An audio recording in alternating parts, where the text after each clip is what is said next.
할렐루야. 하나님께서 오늘도 우리 안에 말씀을 통하여서 크신 은혜를 베풀어 주실 줄로 믿습니다. 우리 옆에 계신 분들과 함께 인사해 보도록 하겠습니다. 사랑합니다. 축복합니다. 말씀 안에서 큰 은혜를 누립시다. 아멘. 오늘 말씀의 제목은 은혜 위에 굳게 서는 삶입니다. 미국의 신학자인 토저라는 목사님은 급변하는 시대를 살아가는 현대인들의 내면을 깊이 들여다보며 그 가장 큰 특징을 불안이라고 진단했습니다. 모든 것이 너무나 빠르게 변하고 내일을 도무지 예측할 수 없기에 사람들은 변하지 않는 확고한 기초를 찾기보다는 당장 눈앞에 보이는 재물이나 사람의 힘, 그리고 환경에 기대려고 한다는 것이지요. 하지만 세상이 주는 것들은 인생의 거센 비바람이 몰아치게 되면 결국 다 흔들리고 무너지기 마련입니다. 참으로 안타까운 현실이 아닐 수가 없지요.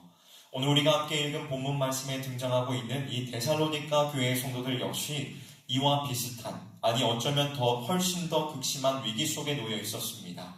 거센 박해의 폭풍이 몰아치고 거짓된 가르침이 난무하는 그러한 상황 속에서 그들은 커다란 혼란과 두려움에 직면해 있었습니다.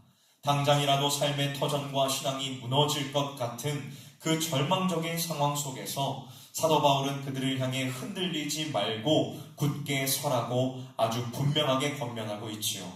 오늘 이 새벽 바울의 이 권면을 통하여서 우리가 어떠한 상황 속에서도 흔들림 없이 믿음의 길을 걸어갈 수 있는 비결이 무엇인지를 함께 묵상하기를 원합니다. 그리하여 우리를 붙드시는 하나님의 크신 은혜와 소망을 충만하게 누리는 귀하고 복된 시간이 되기를 주님의 이름으로 간절히 축복합니다. 먼저 첫 번째로 우리가 굳게 서기 위해서는 무엇을 해야 하느냐? 부르심의 은혜를 기억해야 합니다. 무엇을 기억해야 된다고요? 부르심의 은혜를 기억해야 합니다. 주 안에서 사랑하는 성신의 성도 여러분, 오늘 본문 13절과 14절을 보면 사도 바울은 환난 가운데 있는 데살로니가 성도들을 향해 하나님께 마땅히 감사해야 할 이유를 고백하고 있습니다. 우리가 13절과 14절 말씀을 함께 읽어보도록 할까요? 13절과 14절 말씀을 함께 읽어보도록 하겠습니다. 시작! 주께서 사랑하시는 형제들아, 우리가 항상 너희에 관하여 마땅히 하나님께 감사할 것은 하나님이 처음부터 너희를 택하사 성령의 거룩하게 하심과 진리를 믿음으로 구원을 받게 하심이니 이를 위하여 우리의 복음으로 너희를 부르사 우리 주 예수 그리스도의 영광을 얻게 하려 하심이니라. 아멘. 그것은 바로 하나님께서 처음부터 그들을 택하시고 진리를 믿어 구원에 이르게 하셨다는 사실입니다. 바울은 거짓된 가르침과 핍박 속에서 크게 흔들리는 성도들에게 그들이 어떻게 하나님의 자녀가 되었는지, 그 구원의 출발점이 어디에 있는지를 다시금 상기시켜주고 있습니다. 여러분, 우리의 구원과 믿음은 결코 우리의 땀과 노력 혹은 의지로 시작된 것이 아닙니다. 이 사실을 믿으시지요? 우리가 하나님을 알기도 전에 하나님께서 먼저 우리를 택하시고 사랑으로 불러주신 전적인 은혜입니다. 바울은 15절에서 굳건하게 서서 가르침을 받은 전통을 지키라고 이어서 권면하고 있지요. 여기서 말하는 전통이란 복음 사역자들에게 전해준 진리의 말씀을 의미합니다. 우리가 이 험한 세상 속에서 흔들리지 않고 말씀 위에 굳게 설 수 있는 유일한 비결은 나를 먼저 찾아와 주시고 불러주신 그 하나님의 은혜를 온전히 기억하는 것입니다. 내 힘과 내 결단만으로 서려고 하면 우리는 작은 바람에도 작은 고난에도 쉽게 넘어지고 맙니다. 그러나 하나님의 그 크고 놀라운 구원의 은혜가 나를 단단히 붙들고 있음을 확신할 때에 우리는 그 어떠한 거짓된 유혹이나 위험 앞에서도 우리는 넉넉히 이겨낼 수 있습니다. 사랑하는 성실의 성도 여러분, 삶의 커다란 위기 앞에서 내 믿음이 자꾸만 흔들리는 것 같고 앞이 막막하여 주저앉고 싶을 때가 있지 않습니까? 내가 가진 조건이나 능력이 남들보다 턱없이 부족해 보일 때에 세상은 우리를 쓸모없는 존재처럼 취급하며 끊임없이 자격지심과 두려움을 심어줍니다. 그러나 세상의 이러한 소리들에 귀를 기울이지 마십시오. 창조주 하나님께서 그 수많은 사람 중에 나를 꼭 집어 지명하여 부르셨습니다. 내가 잘나서가 아니라 내가 무언가를 훌륭하게 이루어내서가 아니라 오직 나를 사랑하기로 작정하신 그 하나님의 일방적이고도 전적인 은혜가 나를 거룩한 하나님의 자녀로 만드신 것입니다. 이 부르심의 은혜는 세상의 그 어떠한 폭풍우도 끊어낼 수 없는 가장 안전한 닷과 같습니다. 내 자격이나 공로가 아니라 오직 하나님의 사랑과 긍휼하심으로 우리가 이 자리에 서 있을 수 있음을 날마다 고백하며 나아가십시오. 흔들리고 넘어질 때마다 나를 먼저 찾아와 안아주신 그 구원의 감격을 우리는 회복해야 합니다. 우리를 부르신 그 놀라운 은혜를 우리의 가슴 깊이 새기고 변하지 않는 진리의 말씀 위에 흔들림 없이 굳게 서서 날마다 승리하는 저와 여러분들이 되시기를 주님의 이름으로 축원합니다. 다음 두 번째로 우리가 흔들림 없이 서기 위해서는 서로를 위해 끊임없이 기도해야 합니다. 우리가 흔들림 없이 서기 위해서는 두 번째 뭘 해야 된다고요? 첫 번째는 뭐였죠? 기억 못하실 줄 알았는데 잘 기억하고 계시네요. 자, 오늘 본문 3장 1절과 2절을 보면 사도 바울이 데살로니가 교회 성도들을 향해 기도를 부탁하는 참으로 놀라운 장면이 등장합니다. 우리가 함께 3장 1절과 2절을 읽어보도록 할까요? 시작. 끝으로 형제들아 너희는 우리를 위하여 기도하기를 주의 말씀이 너희 가운데서와 같이 퍼져나가 영광스럽게 되고 또한 우리를 부당하고 악한 사람들에게서 건지시옵소서 하라. 믿음은 모든 사람의 것이 아니니라. 아멘. 바울은 먼저 주의 말씀이 다른 곳에서도 힘있게 퍼져나가 영광스럽게 되기를 기도해달라고 요청합니다. 그리고 이어서 복음을 전하는 자신과 사역팀을 부당하고 악한 사람들에게서 건져주시기를 간절히 부탁하고 있지요. 여러분, 이 바울이 어떠한 사람입니까? 수많은 교회를 세우고 놀라운 능력을 행했던 믿음의 거장입니다. 하지만 그런 그조차도 핍박과 환난 앞에서는 홀로 모든 짐을 감당할 수가 없었습니다. 하나님께서는 우리가 이 땅에서 자기 혼자만의 힘으로 신앙생활을 하도록 내버려두지 않으셨습니다. 하나님은 성도들이 서로를 위해 간구하는 기도를 통해 일하시며 교회를 보호하시고 위대한 복음의 역사를 이루어 가십니다. 바울은 아무리 뛰어난 사역자라도 교회의 하나 된 기도가 뒷받침되지 않으면 사명을 온전히 감당할 수 없음을 누구보다도 깊이 깨닫고 있었던 것입니다. 사랑하는 성실의 성도 여러분, 오늘 우리의 기도는 어떠한 모습입니까? 우리는 종종 내 삶의 무거운 문제와 내 가정의 아픔만을 끌어안고 홀로 씨름하느라 지쳐 쓰러질 때가 너무나도 많이 있습니다. 아무에게도 말하지 못한 채 남몰래 눈물을 흘리며 고독한 싸움을 이어가고 있는 지체들이 우리 주변에 참으로 많습니다. 그러나 하나님께서는 우리를 고립된 섬처럼 혼자 살아가도록 내버려두지 않으십니다. 예수 그리스도의 피로 이어진 영원한 가족, 끈끈한 믿음의 공동체로 묶어주셨습니다. 이제는 내 기도 제목에만 갇혀있던 좁은 시선을 넓혀야만 합니다. 질병의 고통 속에 있는 지체들, 말 못할 삶의 무게로 짓눌려 있는 성도들, 그리고 지금 이 순간에도 척박한 땅에서 눈물로 복음의 씨앗을 뿌리고 있는 우리 사역자들을 위해 우리가 대신 기도의 무릎을 꿇어야 합니다. 우리가 옆에 있는 성도들을 위해 기도해 주어야 합니다. 물론 저를 위해서도 기도해 주십시오. 담임 목회를 잘 감당하기 위해서는 여러분들의 기도가 반드시 필요합니다. 제가 처음에 이 사역의 길을 갈 때에 제가 서울에 2년 동안 사역을 나갔었죠. 그때 나갈 때에 성도님들에게 부탁했던 것이 있습니다. 제가 저를 위해 기도해 줄 사람 1000명을 모집하고 있습니다. 제발 저를 위해 기도해 주십시오라고 기도를 요청하고 나갔던 기억이 있는데 마찬가지입니다. 지금도 여러분들이 저를 위해서 기도해 주셔야만 합니다. 그래야 담임 목회의 사역을 잘 감당할 수 있습니다.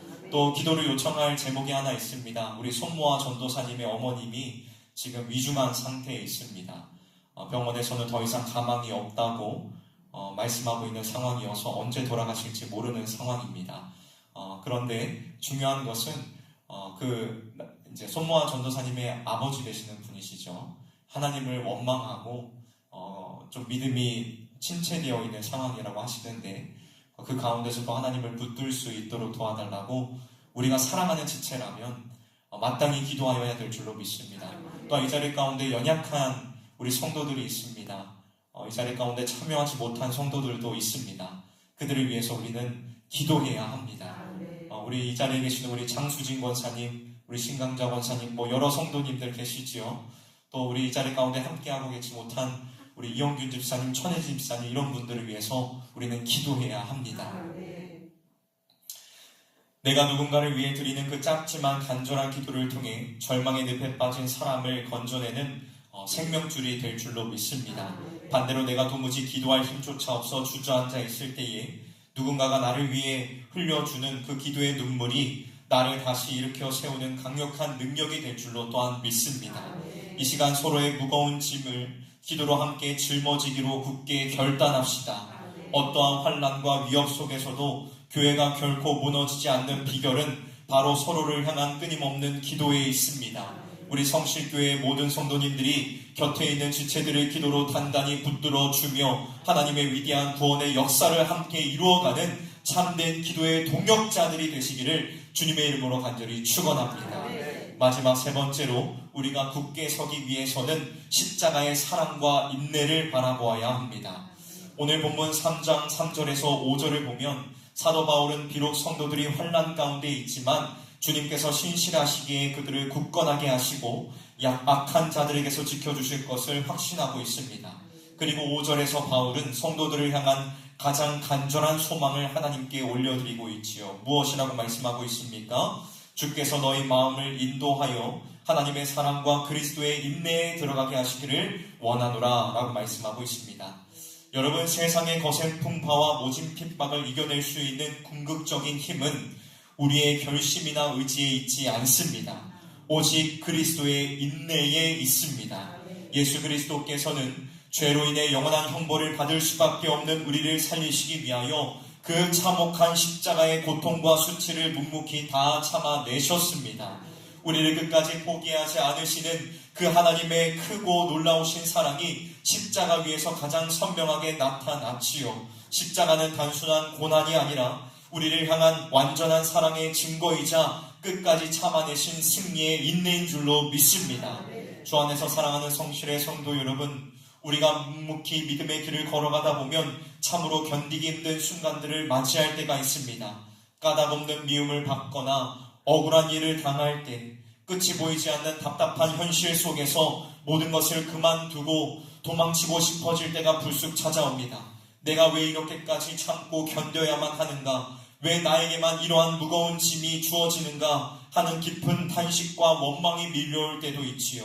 그러나 사랑하는 여러분, 우리의 마음이 요동치고 무너져 내리려는 바로 그 순간 다시 한번 눈을 들어 골고다 언덕의 그 십자가를 바라보시기를 주님의 이름으로 축원합니다.